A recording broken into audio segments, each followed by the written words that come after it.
Song of Solomon chapter 5. We're 7 weeks in as we're exposing God's plans for relationships, sex, and romance. If you've been in a romantic relationship at all, or if you're in one now, you know that especially in the beginning phases, it begins with that attraction and infatuation and the butterflies. You know what I'm talking about? I remember Jen and I, on our first date, we went to a movie, My Big Fat Greek Wedding. Have you seen it?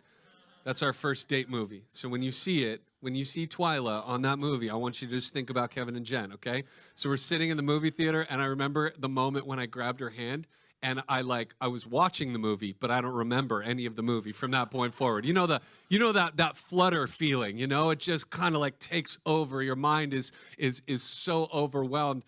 Just a week or two after that, in the beginning of our relationship, Jen and I went to a concert. It was a Lifehouse concert, from what I was told. I don't remember a note that was played. I just remember I was holding her hand for like an hour and a half straight. And my butterflies and the feelings of romance, I was 18 and I was told it was a Lifehouse concert. It could have been Led Zeppelin. Like I didn't even hear anything that was played. You know that butterfly romantic feeling. It's kind of like the new car smell, right? You get in a new car, and come on, it smells so good. The fresh leather, the lack of Cheetos. It just is so good, right? And like when you first buy a car, what happens? Parents especially, you're like, first of all, you're not riding in my car unless you're 13 or older, right? You got rules. If it is a car and a car seat makes it into your brand new car, you're laying down a tarp. You're like wrapping the kid in saran wrap. Don't touch anything. Don't look at anything. I want it to smell good, right? And so that continues on for a little while. And then, come on, let's be real. Real life sets in. We're 50,000 miles into the car. There's Chick-fil-A sauce like ground into the carpet. The new car smell is long gone. There's a new smell, but we're not sure what it is or where it's coming from. So here's the thing. The new car smell, without some maintenance, can fade over time. And the same thing can happen in marriage. The romance can start to fade. And this is where we find Solomon and his now wife, who we call by the name Shulamite. She'll be called that for the first time in chapter 6 next week, when we cover those 2 chapters next week. And Solomon and Shulamite, if you're not familiar with the story, King Solomon has fallen in love with this girl who was one of his vine dressers in one of his vineyards. And it's kind of this biblical Cinderella love story. And they were attracted, and they started dating and kind of courting, and then were betrothed, and now they're married. Last weekend was their honeymoon, wedding night, sex scene. They're just enjoying being with each other physically.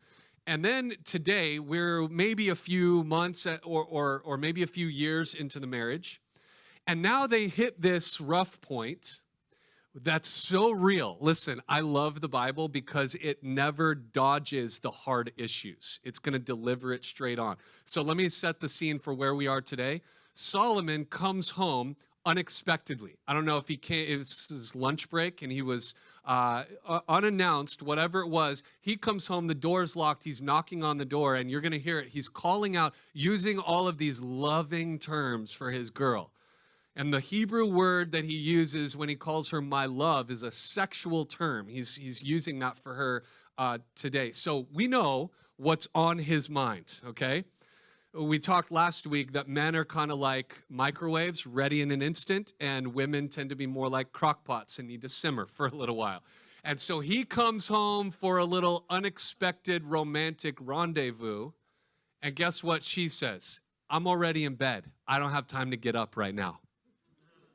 And I'm just begging somebody to tell me that the Bible is outdated and irrelevant. Come on. This is written 3,000 years ago, and every marriage in this place is like, I understand that. Huh, honey, right? The Bible's so real. I love it. And so we're going to learn today what this looks like. Let me give you the title of the message. Write it down. Here's the title: When the Honeymoon Wears Off. I want to talk to you today about defeating apathy in your marriage and keeping even an old marriage running like new. We're going to talk about some of the dangers and the things that can come in. And Song of Solomon, chapter 5.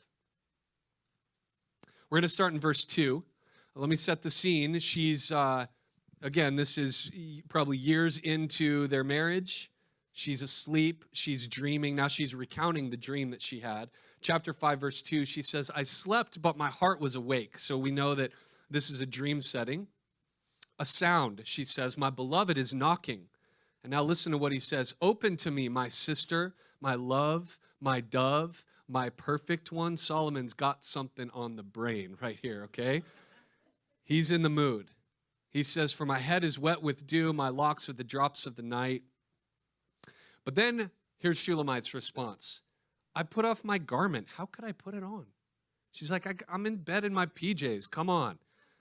I wasn't ready for this. I bathed my feet. How could I soil them? She's like, I took a shower. Come on. I was trying to get to sleep.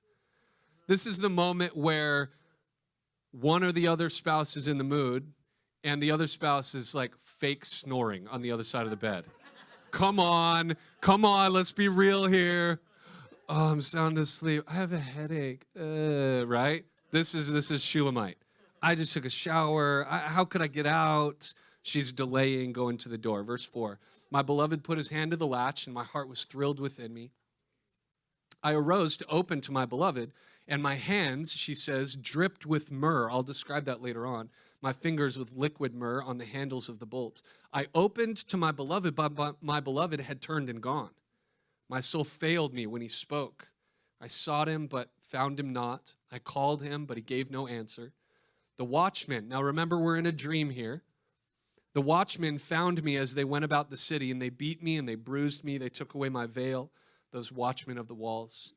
Verse 8, I adjure you, O daughters of Jerusalem, if you find my beloved, that you tell him I'm sick with love. You remember early on in their relationship that she said she was lovesick. She couldn't keep her hands off of him, right? And she was just saying, I'm so in love, I just want to be married. I want to go further. But she was restraining herself. Now, she says she's sick with love, and it's more apathy. She loves him, but she's just they're in kind of different phases on that night in particular, and so they're just going through an interesting season, and yet a very real season that they're facing in marriage. Now, let's talk real quickly on this topic of sexual initiation within the marriage. We're not going to go real far with this. We'll talk more next week, but initiating and accepting sex within a marriage should be done by both spouses. You shouldn't wait until one or the other does. It's a mutual thing within marriage. Paul writes about this in the New Testament. 1 Corinthians chapter 7. He says, the husband should fulfill his wife's sexual needs, and the wife should fulfill her husband's needs. The wife gives authority over her body to her husband, and the husband gives authority over his body to his wife. Do not deprive each other of sexual relations unless you both agree to refrain from sexual intimacy for a limited time so you can give yourselves more completely to prayer. Afterward, you should come together again so that Satan won't be able to tempt you because of your lack of self-control.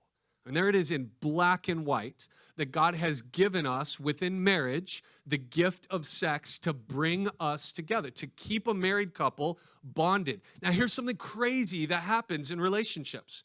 Before you get married, watch this. Before you get married, Satan is working overtime to get you to have sex with the person you should not be having sex with. You know what's crazy? Is the moment you get married, Satan flips the script.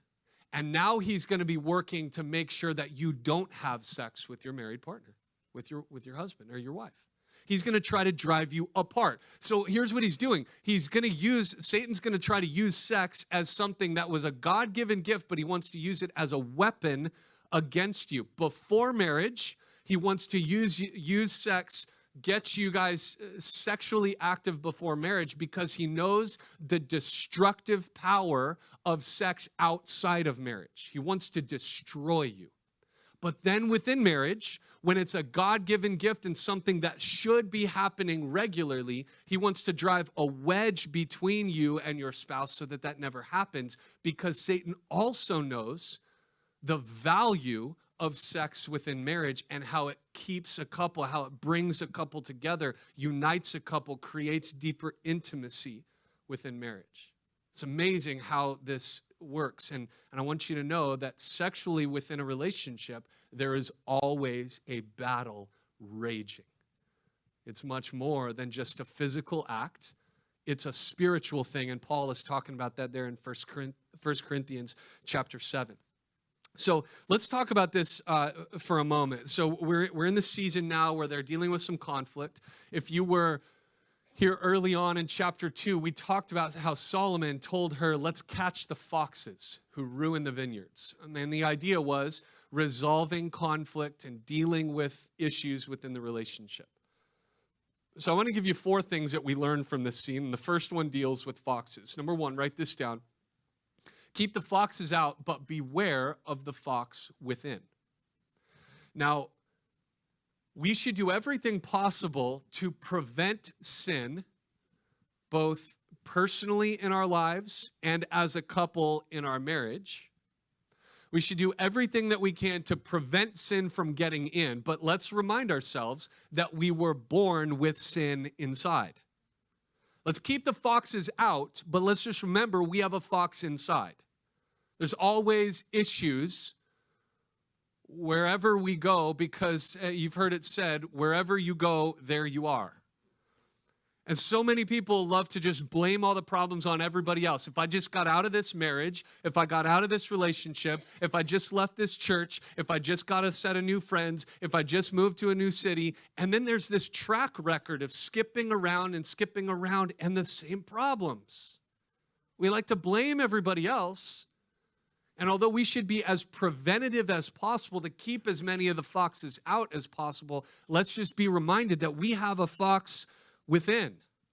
Here is Shulamite and Solomon, and they're just not on the same page. Now, this is not a problem because somebody else is in the picture or because of whatever it is. This is a problem because of apathy within the relationship.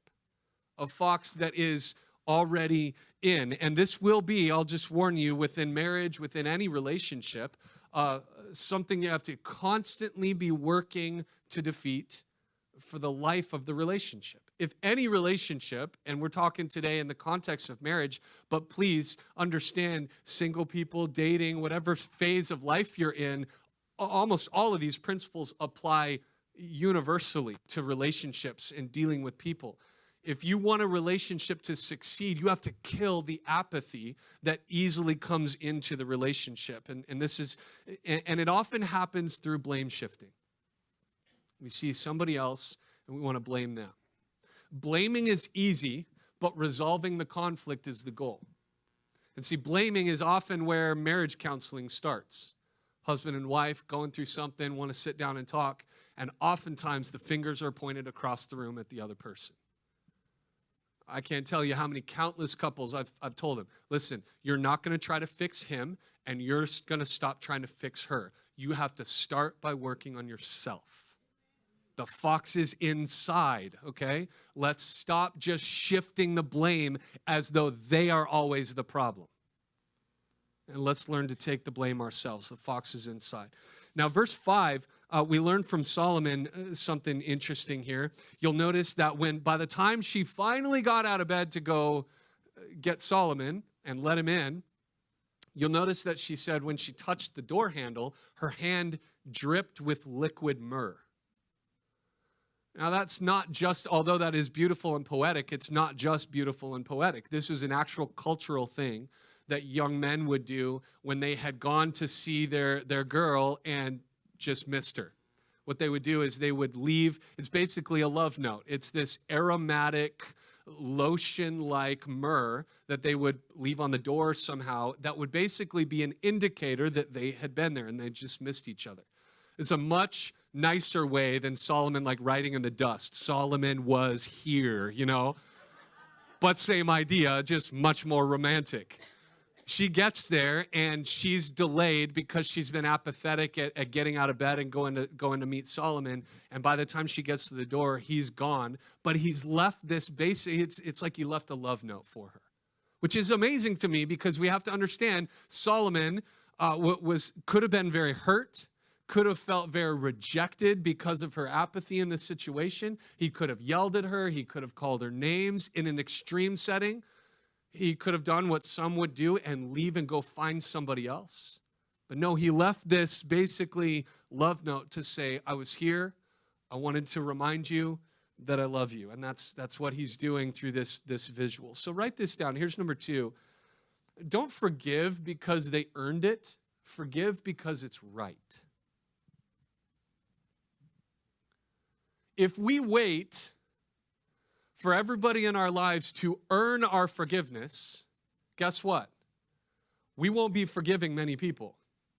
And we will also have to live by ourselves in a house because we will be holding grudges against everybody else who has not earned our forgiveness just yet. Don't wait until they earn it. Forgive because it's right. I mean, parents, you know this. You tell your kids all the time, 2 wrongs don't make a right. Well, she did that to me. Well, just because she did that to you doesn't mean you have the right to do something back to her. Come on, this does not work just for parenting. This is a universal application. 2 wrongs do not make a right. You're like, well, but they did this to me. And? Well, why do you think that gives you the right to punish them back? Just because they did the wrong thing doesn't give you the right and doesn't mean you have to do the wrong thing back to them. That doesn't fix anything. Can I get an amen for that? This fixes nothing. But this is our natural action. This is our natural propensity is I've been hurt, so I want to hurt somebody else. Solomon sets a good example here of he could have said something, he could have done something, he could have kicked down the door. This is King Solomon, right? You don't treat me like that. No, he left a love note and he walked away. He was exemplifying, I believe, the beginning phases of forgiveness, and we're going to see it more next week. But, you know, when you argue, and I say when you argue, not if you argue, when you argue in marriage, be very selective in the words, the body language, what you say, how you say it. All of these things are very important. When you exaggerate, let me give you an example. When you exaggerate in an argument, this is not helpful. You always, you never. Well, it's not a factual statement. Probably, if you look back, there are some rare occurrences where they did fill in the blank. You always. Well, not always. That's just not helpful, right? How about in an argument, learn to breathe a little bit. Learn to remember that your husband or your wife is not the enemy. We've covered this already, but it's worth saying again. You are not in the fight to win the fight, but to resolve the conflict. And loving words and being patient and kind with your words toward your spouse is going to go a lot further toward resolving the conflict than being harsh or accusatory ever will. And so we need to learn to be quick to forgive, not because they earned it, but because it's right. Now, somebody inevitably is like, well, you don't understand. Like, just imagine, like, you can't even imagine what they've done to me, and I can't, they just don't deserve it. You have no idea. Well, listen, aren't you glad that Jesus didn't say that about you? Like, the story of the gospel is, if I remember correctly, you and I were not deserving of forgiveness or grace either. The story of the gospel is Jesus loved and forgave us when we weren't even running after him, actually. When we had done nothing to deserve it, and you never can deserve it, by the way. But he forgave anyway because he loved us. And we choose, since Paul says in Ephesians 5 that marriage is a picture of Christ in the church, then if that's the case, then we should be forgiving like Christ forgives the church. It's a picture of the gospel. Don't do it because they deserve it. Do it because it's the right thing to do. Remember who the enemy in the marriage is. It's not your spouse. It's division. Kill division with grace. Grace and forgiveness will bring such healing to deep wounds. Number 3, here's a third principle for us. When you're in the wrong, be quick to make it right. You might notice in verse 6 that by the time she finally got to the door, he was gone. But you also notice that she didn't just go back to bed. She didn't wait it out to the morning. It says in verse 6 that she left her house and she sought him. She went after him. It says in verse 6, if you look at it, she says, my soul failed me when he spoke. She goes, I was heartbroken at what happened.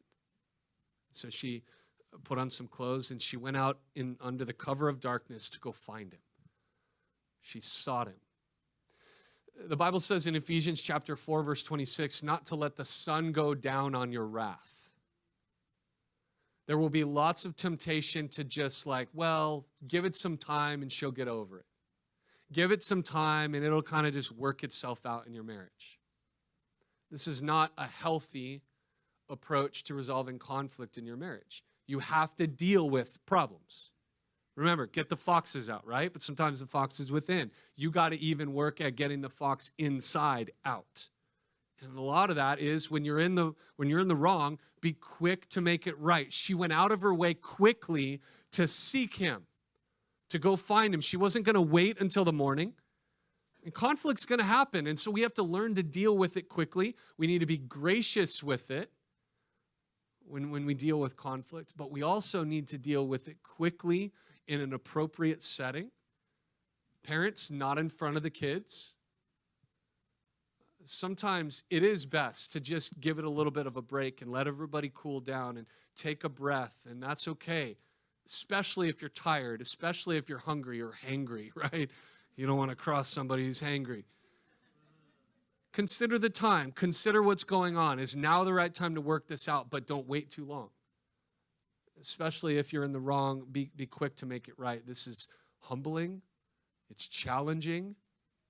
But it's the right thing to do. And don't just wait for them to ask for forgiveness or them to try to figure, to fix it.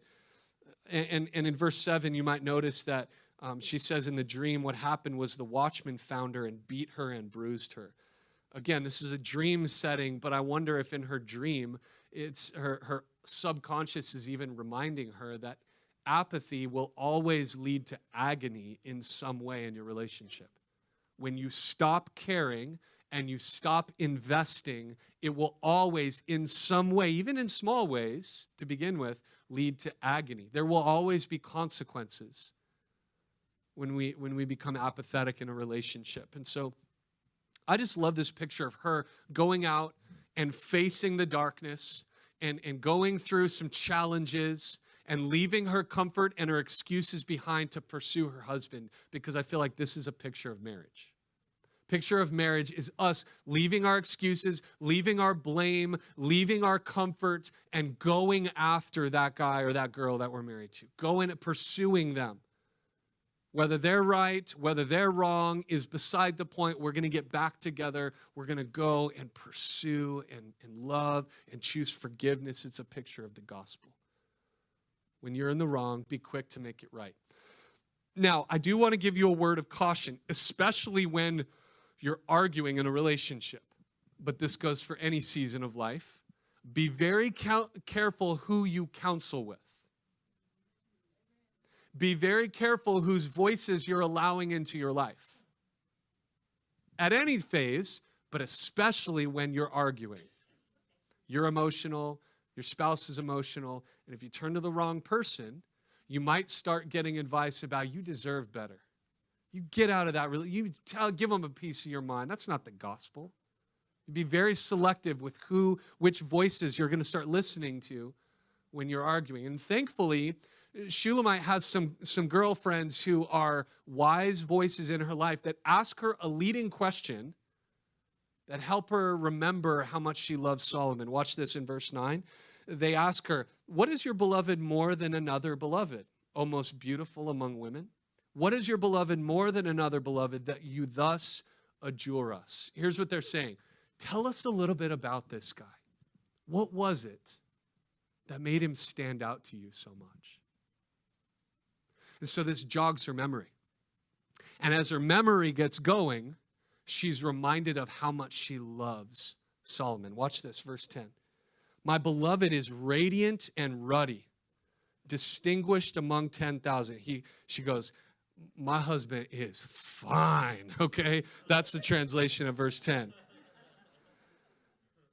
His head is the finest gold. His locks are wavy, black as a raven. His eyes are like doves beside streams of water, bathed in milk, sitting beside a full pool. His cheeks are like beds of spices, mounds of sweet-smelling herbs. His lips are lilies dripping liquid myrrh. His arms are rods of gold set with jewels. His body is polished ivory bedecked with sapphires. His legs are alabaster columns set on bases of gold. His appearance is like Lebanon, choice as the cedars. His mouth is most sweet, and he is altogether desirable. This is my beloved, and this is my friend, O daughters of Jerusalem. You see what happened? She was apathetic, but then her memory got jogged. Number 4, write this one down. Appreciation is the antidote to apathy. If you're in a relationship, especially a marriage, that you feel like the excitement, the romance has kind of started to wear off a little bit, maybe what you need to do is take your memory for a run. Maybe you need to jog your memory a little bit and remember this is what the value of this leading question was in verse 9. They asked her, tell us a little bit about Solomon. What was it? Because you used to tell us that he was better than all the other guys. Talk to us about that. And that one leading question got her memory going. We have a fire pit at our house, and my son is always fascinated by this because you guys know when the flame starts to die, but it's all hot coals, all you got to do is throw a log on there, and whoosh, right there on the hot coals, and the flame comes back to life, right? And the same thing can happen in a relationship. Gratitude, gratefulness is the oxygen that can be breathed onto the hot coals of a relationship that fan the flame back to life. An attitude of gratitude will change everything in your marriage, but in every other season and phase of life as well, whether you're single or dating or engaged or married, whatever season you're in, an attitude of gratitude will change everything. When you begin to have the perspective of how good I actually have it, when you slow down and thank God for how good he is and for how much he's provided and for where you are, there's something that shifts in your heart when you ponder and you're appreciating what God has done. And remember the scene here. She's not even talking to Solomon as she describes how handsome he is. She's talking to her friend. She's reminding herself. We have to constantly do this in any relationship. Take some regular, consistent mental inventory of all of the things that we're thankful for about that person in that relationship. We need to constantly be asking ourselves what it is that we're so thankful for. Why am I so grateful? What can I appreciate about this person that I'm married to? And so she's taking this inventory. You'll notice Song of Solomon at times can get pretty erotic. But you might notice also at the end of verse 16, that she just says, this is my friend. He's my beloved and he's my friend. She talks about how manly he is, how gentle he is, his hair, his eyes, his face, his arms, his legs. She's just, oh man, I'm so in love. I'm so in love. And how did that get triggered? She was jogging her memory. They asked a question. Sometimes we need to just jog our memory and take some time, because here's what I find. Apathy is often the result of an underworked memory. Let me say that again. Apathy in your marriage, apathy in your life relationships may be the result of an underworked memory. You've forgotten how good you have it with him. You've forgotten how good you have it with her. You've forgotten about the way that he complements your weaknesses. You've forgotten about the way that she makes you laugh. Jen and I talk about this sometimes, just the two of us, and we're like, if people only knew how weird we are.